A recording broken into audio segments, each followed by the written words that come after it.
이 이야기부터 시작해 보도록 하겠습니다. 김진표 전 국회의원장의 회고록이 계속 논란이 되고 있습니다.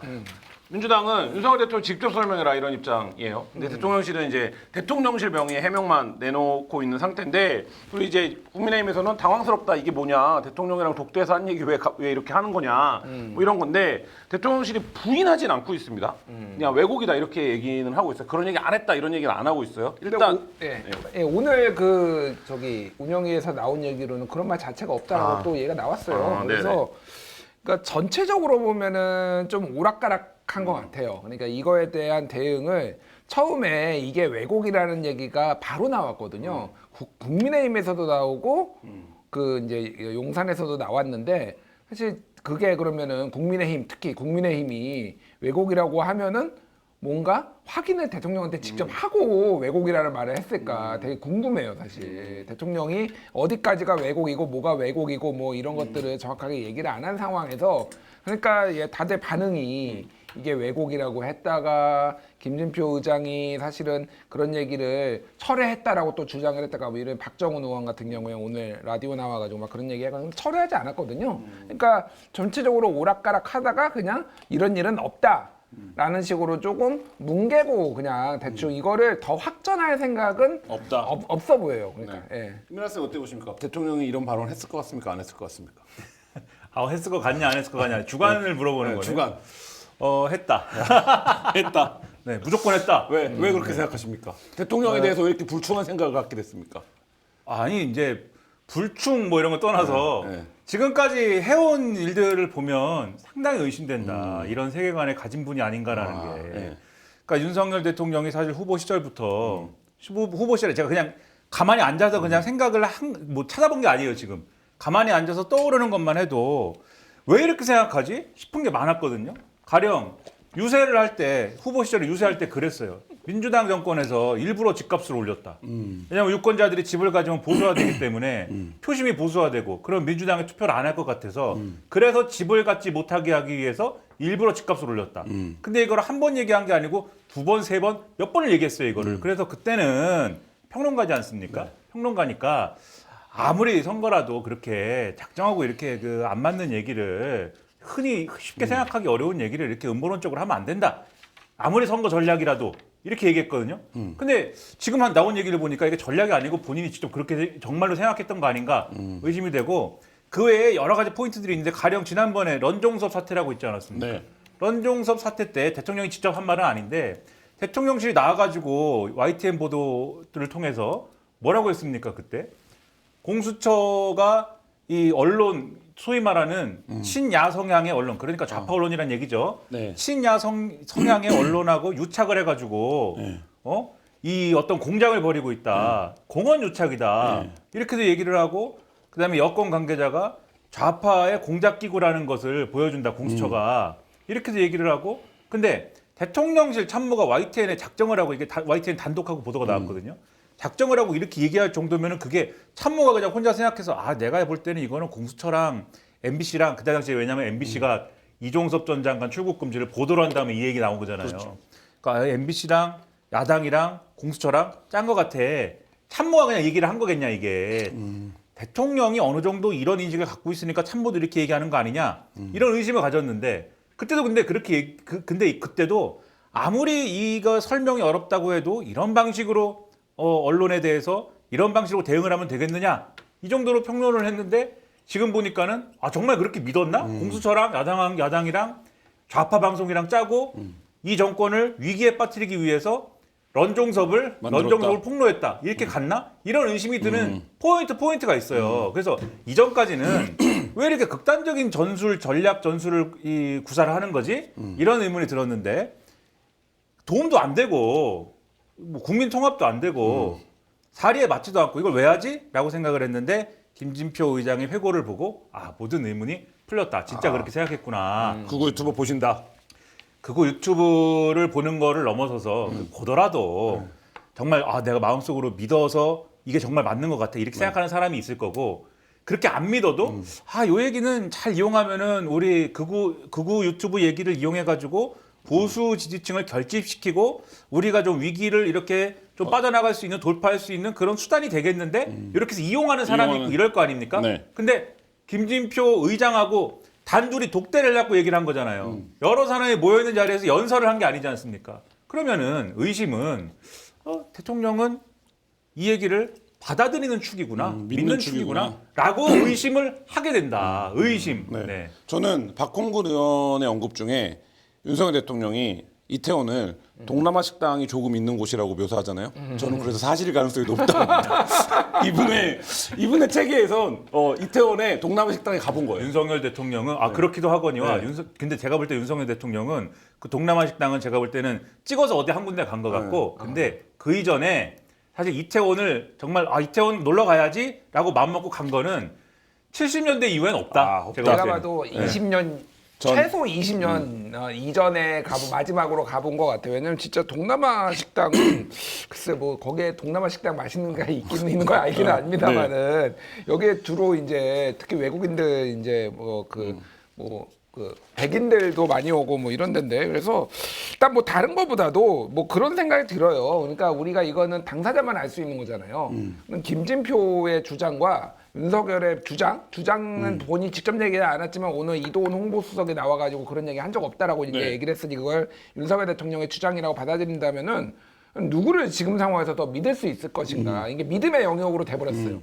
이게 왜냐 확인할 수 있는 방법이 없으니까 뭐 압수수색을 할 수가 있는 것도 아니고 그러니까 결국은 믿고 싶은 사람들이 믿으면 이거는 대통령 국정수행 지지율대로 그대로 나뉠 것이다. 부정평가를 하는 사람들은 윤석열 그 얘기 했겠지라고 믿을 것이고 아닌 사람들은 긍정평가하시는 분들은 그냥 그렇게 갈 것이다인데 중요한 건 이거는 다른 거보다도 그러니까 대통령 신뢰의 위기인 것 같아요. 신뢰의 위기. 사실은 이거를 얘기를 안 했다라고 얘기를 하면은 이게 어느 정도 수습이 돼야 되잖아요. 근데 전혀 수습이 되고 있지 않잖아요. 그러니까 아까 얘기했듯이 김민하 평론가가 우리 김민하 쌤이 얘기했듯이 이미 대통령은 능히 그런 얘기를 하고도 남은 사람이다라는 거를 대중적 인식. 이거를 그러니까 불식시킬 방법이 없는 그 주변에는 그러니까 대통령 하면 떠오르는 게 그런 거잖아. 경로, 천공, 여사 뭐 이런 거잖아 다 그러니까 이게 대통령의 프레지던트 아이덴티티거든 이게 현재. 그러니까 이런 음모론 이런 것도 충분히 한 축을 이제 자리 잡고 있다 이렇게 봐야 될 것 같아요. 그 이태원 참사 때도 좀 이상하다고 생각했던 게 그러니까 어떻게 보십니까? 닭이 맛있네요. 푸두리안의 고품격 삼계탕입니다. 최저가 1kg 삼계탕 2팩 무료 배송에 13,900원입니다. 네이버에서 푸두리안을 검색하시면 되고요. 앱으로 호출하는 50 대리운전인데요. 모든 대리운전 기사님의 100% 실명 확인, 보험가입 되어 있어서 믿고 안전하게 이용하실 수 있고 운행 중 발생하는 교통범칙금 또한 100% 보상되고요. 구글, 애플스토어에서 50 대리운전을 검색하시면 됩니다. 좀 이상하다고 생각했던 게 그때 이제 야당에서 많이 처음에 초기에 제기했던 의혹이 검찰이 뭐 마약 수사를 하느라고 이게 뭐 그 상대적으로 경찰이 검경이 그런 수사를 하느라고 상대적으로 인파 관리, 군중 관리에 신경을 안 써서 사태가 이렇게 된 거 아니냐 뭐 이런 지적을 한 적이 있지 않습니까? 근데 그때 그런 음모론적인 지적하지 마라 그랬거든요. 저도 그렇게 얘기했어요.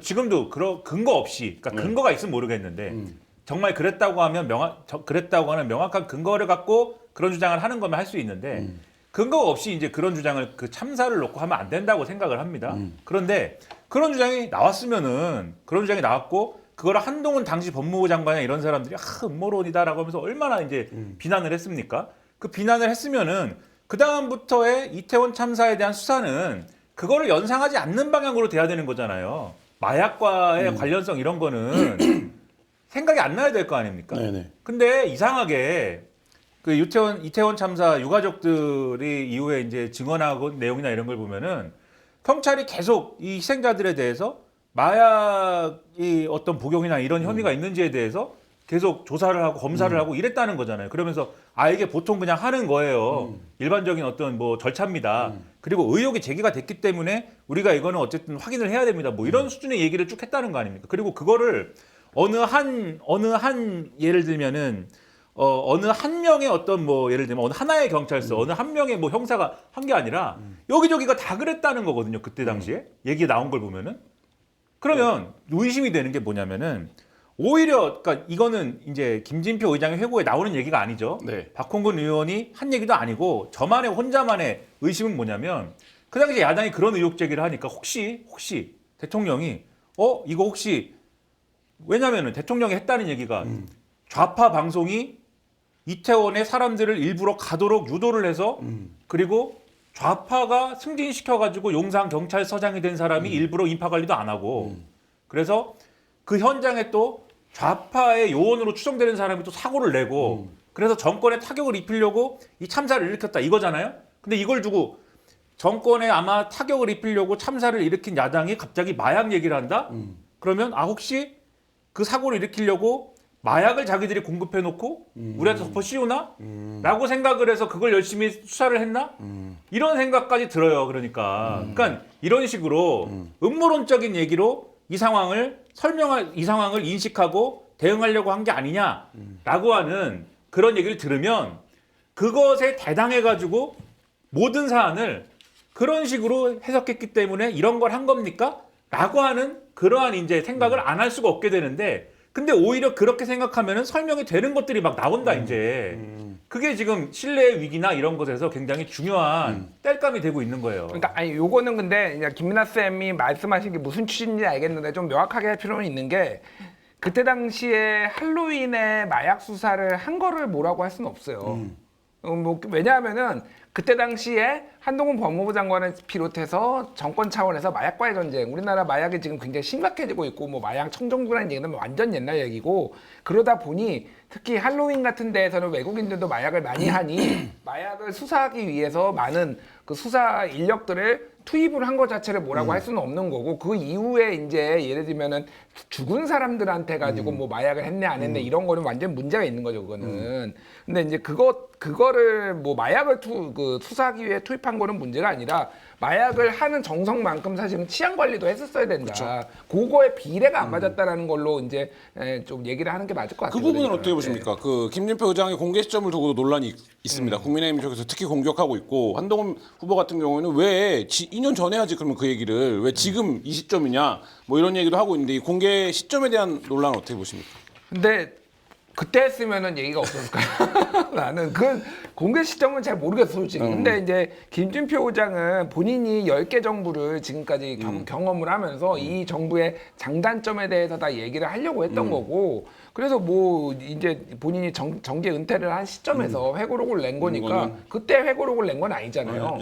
사실 그리고 이게 김진표 의장도 약간 생각보다 많이 일파만파 좀 커져가지고 당황스러운 것 같긴 해요. 이렇게까지 커질 줄은 몰랐는데. 그러니까 본인의 말을 주워 담지는 않지만은 이렇게 상황이 이런 식으로 논쟁이 번져서 유감이다 이런 식으로 얘기를 했잖아요. 그러니까 약간 안이하게 처음에 요 내용을 좀 넣지는 않았나 그런 생각을 했는데 김건희, 천공, 뭐 윤석열 스치기만 해도 이거는 나라가 흔들립니다. 그 아무나 하는 석유 시추 그거 윤석열 대통령이 얘기하니까 이거 나라 완전 석유 스캔들이 돼버렸잖아요. 그래서 너무 김진표 의장께서 좀 안이하게 생각한 것 같아요, 제가 보기엔. 김 대표는 어떻게 보십니까? 그러니까 한동훈 전 위원장은 이 얘기를 썼어야 된다는 겁니까? 말았어야 된다는 겁니까? 2년 전이든 지금이든 쓰라는 거예요, 말라는 거예요, 그러니까. 남이 회고록 쓰는데 한동훈 위원장이 무슨 자격으로 얘기를 합니까 사실. 그리고 그 당에 물론 이제 한동훈 전 위원장이 대표는 아니지만 국민의힘의 공식적인 지금 논평을 통해서 나온 입장은 둘이서 나눈 대화는 회고록에 쓰는 게 아니라는 거잖아요. 지금. 그렇죠. 독대에서 나눈 대화를 왜 쓰냐 이런 안 거죠. 된다면서요. 네. 근데 왜 2년 전에는 안 썼냐 이렇게 물어보면 그게 어떻게 됩니까 얘기가. 그게 얘기가 이상하고 그다음에 김진표 의장 입장에서 2년 전에 그러니까 현직 국회의장이면 그 얘기를 어디 가서 어떻게 얘기를 합니까 사실. 예? 현직 국회의장은 입법부의 수장 아니에요. 대통령의 행정부의 어쨌든 행정부의 수장이자 국가 수반 아닙니까? 그렇죠. 그러면은 국회의장하고 대통령하고 어쨌든 얘기를 했는데 그 얘기를 그 부적절한 얘기를 들었어요 국회의장이. 그리고 그 다음날 뭐 기자회견을 열어가지고 어제 대통령이 이렇게 얘기했는데 아주 그 대통령이 아주 그 몹쓸 사람입니다 이렇게 하면은 국회의장하고 대통령이 싸워야 되는데 입법부하고 행정부가 그렇게 대립하는 모양새를 만들고 싶겠어요? 국회의장을 하면은 사실 국회의장이라는 자리 굉장히 중요한 자리인데 얘기하고 싶지 않겠죠. 답답하겠죠. 답답하니까 어디다 얘기는 못하고 자기가 출신지인 민주당의 원내대표한테 전화를 해가지고 내가 윤석열 대통령하고 얘기를 했는데 글쎄 이렇게 한 거 아닙니까? 절대 어디 가서 얘기하지 마. 그래서 박홍구 원내대표가 듣고 얘기 안 하겠습니다 하고 다 적어놓은 거 아니에요 그거를. 이렇게 된 거고 이게 국회의장 끝내고 나서 이제 회고록을 쓸 때는 더 이상 국회의장이 아니잖아요. 그래서 뭔가 대통령한테 따끔한 한마디를 하고 싶은데 그 부분에서는 김준일 선생님이 말씀하신 것처럼 그거는 이제 김진표 의장의 어떤 예상 시나리오를 지금 벗어난 상황이겠죠. 자기가 생각할 때는 요게 이렇게까지 안 되고 요거 한 줄 적어 놓으면은 그냥 한 줄 적어 놓은 게 기사가 하나 나고 그러면 이제 따끔 윤석열 대통령이 따끔하고 좀 그래 뭐 이런 지적도 있구나 이러고 넘어가야 되는데 그게 안 되죠. 당연히 그게 안 되고 일파만파 되는 건데 오히려 반대쪽에서는 사람들이 그러잖아요. 한동훈 전 위원장이 왜 2년 전에는 얘기 안 했냐 이렇게 얘기하는데 반대쪽에서는 사람들이 그러지 않습니까? 지금 민주당 지지자들은 김진표 의장은 진작에 얘기했어야지 왜 이제 얘기합니까? 라고 그러면서 문제가 있다는 듯이 얘기하잖아요. 그러니까 한동훈 전 위원장은 그렇게 대응하는 거는 전당대회용 뭐 이런 얘기인 것이고 윤석열 대통령 내가 지켜줍니다. 역시 마지막 마지노선 내가 지킵니다. 이 얘기일 뿐인 것이고 뭐 사태에 도움이 되는 얘기는 아니고. 나는 그 뭐 다른 거보다도 이제 두 사람 간의 사적인 대화를 이렇게 공개하는 게 맞느냐 이렇게 얘기를 하잖아.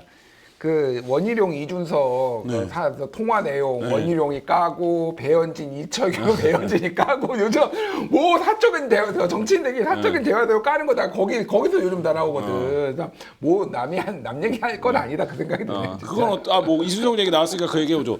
이준석 의원 윤석열에게 배신의 정치라는 얘기를 듣는 두 명 아닙니까? 이준석 한동훈. 근데 이준석은 나는 그분 충분히 그랬을 뿐이라고 생각한다. 이렇게 얘기하고 있고 한동훈 뭐 비대위원장가 막 얘기한 대로 선을 긋고 있습니다. 대통령의 말을 신뢰한다고. 이준석 대표가 가장 지금거래에서 대통령을 겪어봤던 당대표로서 뭐 비대위원장으로서 이 둘이 전혀 다른 평가를 내리고 있는 이 상황 자체는 어떻게 보십니까? 어떻게 보냐고요? 네. 재밌게 보죠. 재밌습니까? 재밌게 보죠. 누구 말이 맞습니까? 이준석 말이 맞습니까? 이준석 말이 맞죠. 근데 이거는 정확하게 해야 돼. 이준석 말이 더 신뢰가 간다라고 해야지 맞는지 틀리는지는 우리가 어떻게 알아? 신뢰가 간다. 신뢰가 간다라고 하는 게 맞을 것 같은데 윤석열에 관한 한 굉장히 높은 신뢰도를 갖고 있는 이준석 높은 신뢰도를 가지고 있지. 나는 근데 그거는 있어요. 그러니까 이거는 이준석도 만약에 지금 이 상황에서 그러니까 윤석열 대통령한테 과거에 소위 말해서 이제 다구리를 당하지 않고 이렇게 지금 상황에서 당대표로 나오려고 했으면은 이준석도 약간의 달랐을 거다. 약간 그 톤 조절을 했을 거예요. 근데 지금은 이제 뭐 남은 거는 원안밖에 없고 외부 총질 이제 내부 총질보다 더 센 외부 총질을 하는 상황이니까 이렇게 참 나쁜 대통령 이런 것까지 붙여가지고 이제 나오는 거고. 제가 한동훈 비대위원장 속마음은 모르지만은 정말 그렇게 생각할까요? 한동훈 누구보다도 윤석열 대통령 잘하는 건데. 제가 볼 때는 한동훈 전 비대위원장도 속으로는 윤석열 대통령 그렇게 얘기했을 거야라고 생각할 거예요. 그럴 가능성이 높지. 왜냐하면 솔직히. 이게 성렬적 사고가 있어요. 성렬적 사고. 성렬적 사고 이게 무엇입니까? 성렬적 사고예요. 내가 볼 땐 이게. 뭐냐면은 자기들이 뭘 잘못해서 이 정권에 불리한 일이 생겨요. 그럼 보통은 이거는 어떻게 수습하고 다음부터는 이런 일이 안 일어나게 뭔가 대처를 하자. 대응책을 마련하자. 보완을 하자. 이렇게 가야 되잖아요. 근데 그렇게 안 가고 자기들이 뭔가 잘못해서 정권에 불리할 만한 일이 생기잖아요. 그럼 일단 그 사안에 대해서 일단 나의 잘못에 대해서 대통령의 잘못에 대해서 대통령은 제가 볼 때는 외면합니다. 똥을 여기 맛있는 음식도 있는데 똥 얘기하기 좀 그런데 똥을 일단 냄비로 덮어놔요. 덮어놔. 그 다음에 이걸 어떻게 해야 되잖아요.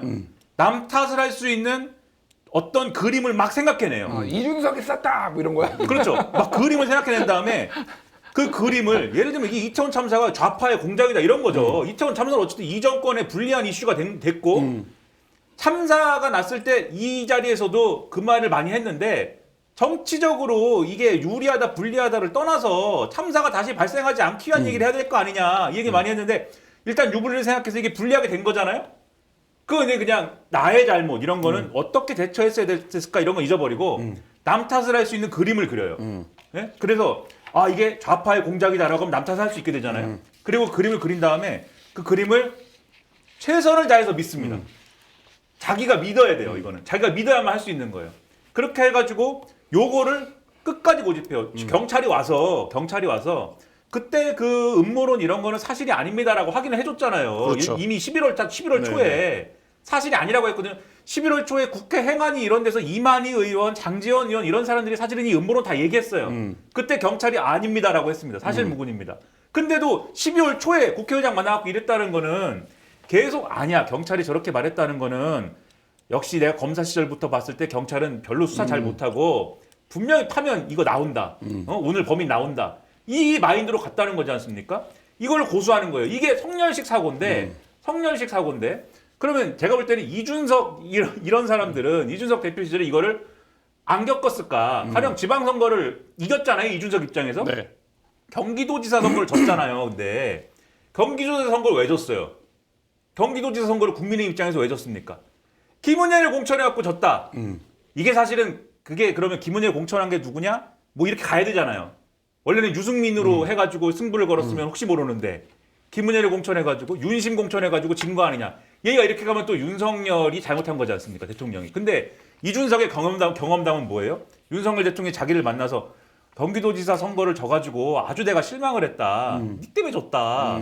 네가 뭐 이것도 열심히 안 하고 저것도 열심히 안 하고 이렇게 간 거잖아요. 그리고 우리가 지원 유세도 열심히 안 다니고. 그렇죠. 이준석 내부 총질 체리따봉 이렇게 가는 거잖아요. 전형적이다 이게 윤석 성렬식 사고 여러분도 성렬식 사고를 밈으로 만들어서 많이 퍼뜨려 주시기 바랍니다. 성렬적 사고, 원형적 사고 뭐 이런 성렬적 사고. 성렬적 사고가 있다. 이 성렬적 사고의 결과로 지금 어제 오늘 굉장히 뜨거운 게 이 탄핵 요구 국민동의 청원입니다. 오늘 3시 38분 기준 82만 5천 명을 돌파했다고 하는데 뭐 민주당에서는 조만간 100만 돌파한다. 지금 뭐 접속 폭주로 서버 접속이 안 된다 이렇게 보고 있는데 일단 이 숫자의 의미 어떻게 보십니까, 김준일 평론가? 두 가지인 것 같아요. 하나는 그 청와대 문재인 정부 때 청와대 국민청원이 네. 있었는데 그거를 없애고 네. 대통령실 국민 제안이라는 걸 만들었잖아요. 저번에 경향신문 그 언론 보도 보니까 그때 문재인 정부 때 방문했던 인원의 0.7%가 오고 있다. 문재인 정부 때는 국민청원이 굉장히 뜨거운 어떤 장이었죠. 네, 그러니까 제가 말한 건 뭐냐면은 이게 이제 그때는 국회 청원이 그때도 있었는데 아무도 관심이 없었거든요. 그쵸. 사실은. 그래서 다 이제 청와대 국민청원으로 갔었는데 그거를 완전히 이제 망가뜨려 놓으니까 이제 국회로 간 거야 이제.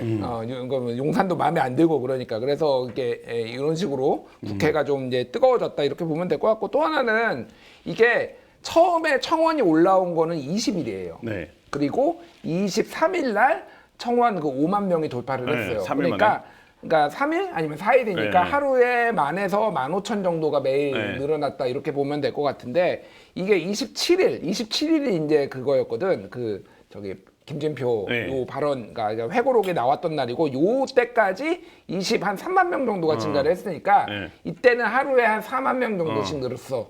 근데 27일 이후에는 지금 하루에 10만에서 15만 명씩 늘고 있어.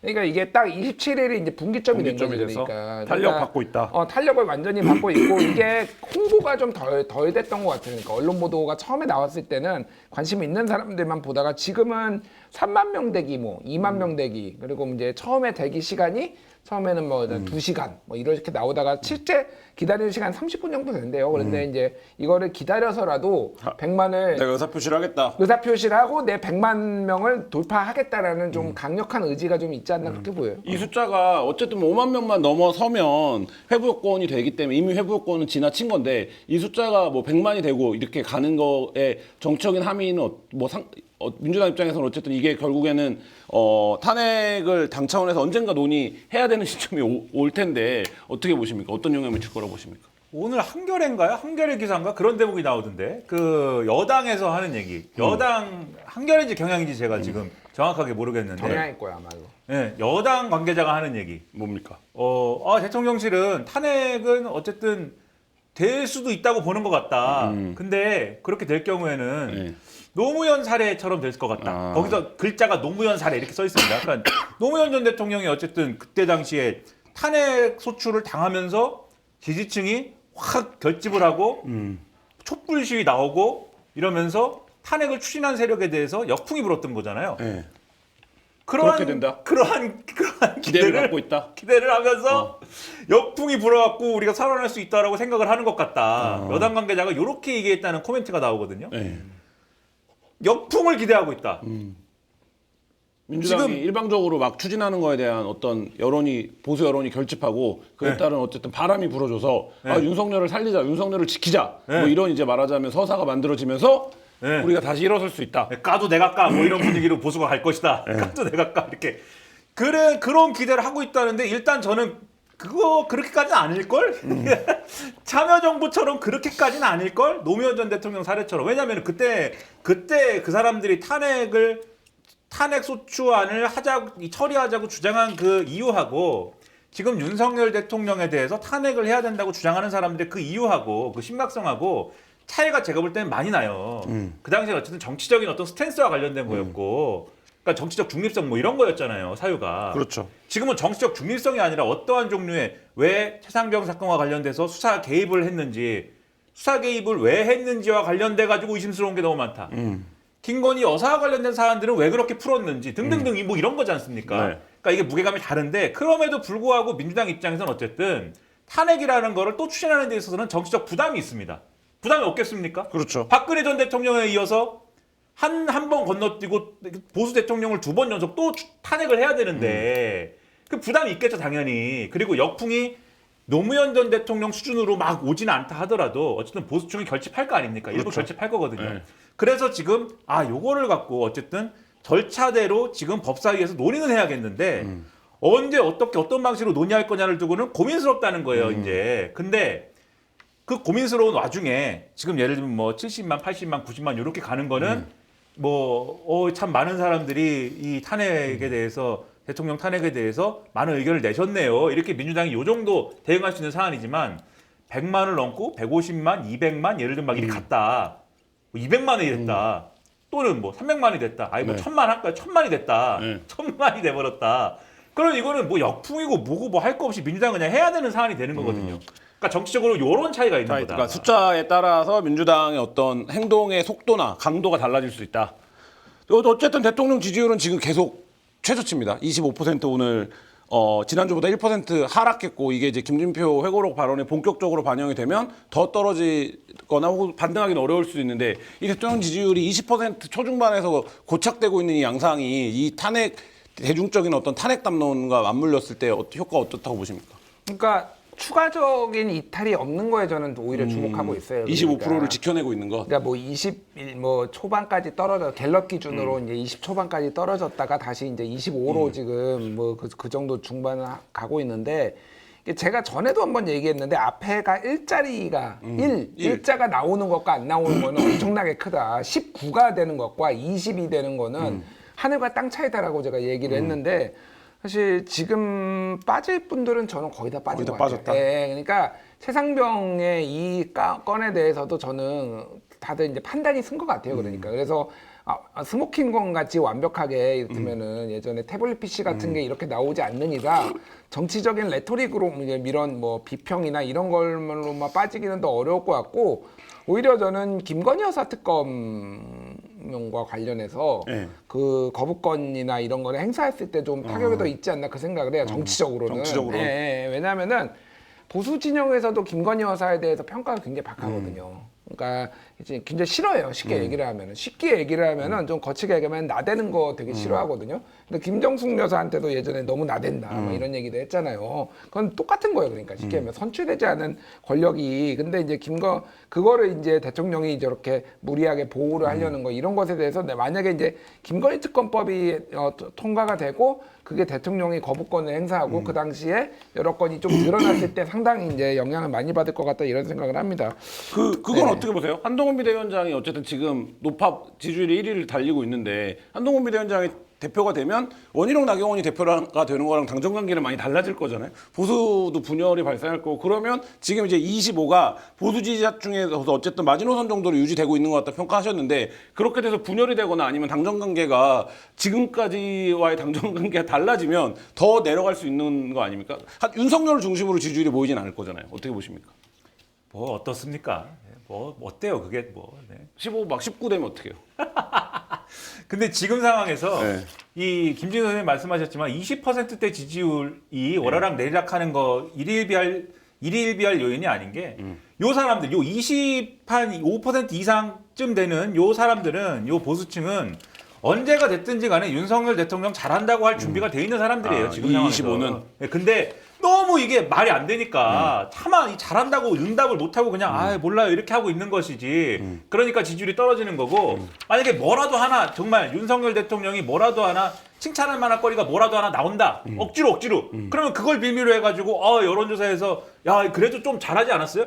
여론조사 저거 한 거 보면은 윤석열 대통령 항상 제일 잘하는 게 뭔지 아세요? 저거 잘하는 거 물어보잖아요. 뭘 네. 잘했는지 제일 잘한 거 뭔지 아세요? 뭡니까? 외교예요. 외교. 외교를 뭘 잘했냐고요. 잘한 건 없잖아요, 굳이. 굳이 잘한 건 없고 거기서 무슨 외교 전략에서 무슨 비리가 없었고 뭐 이런 것 뿐이지. 그러니까 이런 개념인데 한동훈 전 위원장이 예를 들면 대표가 되거나 또는 원희룡 지금 전 장관이 대표가 되거나 요 차이는 뭐냐면 이 지지층이 결국은 또 불거지는 어떤 사안에 어떻게 반응할 거냐의 문제거든요. 근데 원희룡 전 장관이 대표가 되면은 원희룡 전 장관이 대표가 됐기 때문에 윤심이 먹히는 당이 돼가지고 윤심이 먹히는 당이 됐기 때문에 그것과 관련된 여러 가지 얘기가 또 나올 거 아닙니까? 그럼 그것 때문에 실망해서 지지율이 써질 수 있고 하지만 또 윤석열 대통령이 또 뭔가 보수층을 향한 장작을 던지면은 조금 또 오를 수도 있고 이렇게 갈 수 있고 한동훈이 대표가 된다. 한동훈이 대표가 되면은 반드시 윤석열 대통령이 가만두고 보지 않을 거 아닙니까? 충돌할 거 아닙니까? 난리가 날 거잖아요. 그것 때문에 또 지지율 떨어질 수 있고 계속 그렇게 가는 거죠, 뭐. 근데 요거는 저는 생각이 조금 이제 다르다기보다도 그런 게 당 대표가 누가 되든 저는 최상병 특검은 결국은 받을 것 같아요. 받는다. 네, 결국 근데 그 타이밍이 한동훈이 되면은 조금 빠를 것 같고 그 나머지 다른 분들이 받으면은 아마 연말이나 연초가 될 것 같아요. 내년 초. 좀 약간 협상을 해서 왜 그러냐면은 일단 내년 4월에 보궐선거를 치러야 되는데 당내에서 난리가 날 거야 아마. 예, 그러니까 이거를 어떻게 치를 거냐라는 게 하나가 난리가 날 거고 또 하나는 대통령이 올해 12월이 딱 절반이거든요. 2년 반 이게 네. 반환점을 돌아요. 그러니까 그 시점이 사실은 이제 소위 말하는 레임덕이 뭐 본격화되지는 않더라도 그만큼의 옛날만큼의 그립감이 좀 떨어지는 시점이 되는 거예요. 그러니까 사실 이제 미래가 보이기 시작하는 게 현재가 아니라 차기 이제 선거들이 더 대선이나 이런 게 보이기 시작한 시점이라서 올해 연말의 기점으로 저는 누가 당대표가 되든 이거는 한 번 할 수밖에 없다. 털고 안 가면은 이거는 3년 내내 그대로 이제 이대로 갈 거기 때문에. 예. 근데 제가 얘기한 거는 두 가지 버전의 새드 엔딩이 있는 것이다. 원희룡의 새드 엔딩과 한동훈의 새드 엔딩. 어쨌든 근데 상황은 새드다. 그렇죠. 원희룡의 새드 엔딩은 이게 페이드 아웃 되는 새드 새드 엔딩이고 엔딩이고. 어쨌든 간에 뭐 부침은 있겠지만 서서히 페이드 아웃 새드 엔딩이고 한동훈의 새드 엔딩은 카오스의 상황에서 영화가 끝나는 새드 엔딩인 것이다. 폭발이다.